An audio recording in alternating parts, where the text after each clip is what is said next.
Welcome to our channel. Today we how to configure Sendinblue with landing page to CRM workflow, beginner guide step by step clearly. To configure Sendinblue with a landing page to CRM workflow, start by logging into your Sendinblue account.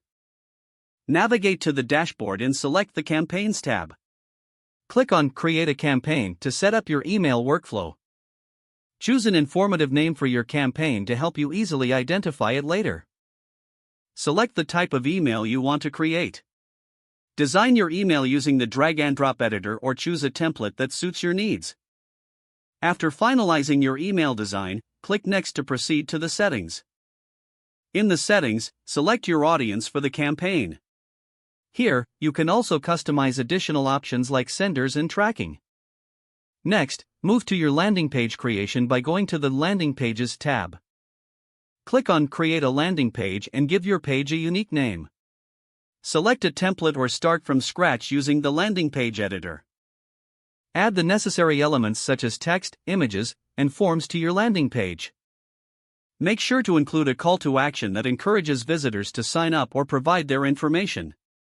Once your landing page design is complete, click Save to store your changes. Next, go to the Forms section to set up a form that will integrate with your landing page. Create a new form and customize it according to your requirements. Ensure you select the right fields for capturing user details like name and email. Once your form is ready, generate the embed code provided by Sendinblue. Return to your landing page and add the form using the embed code.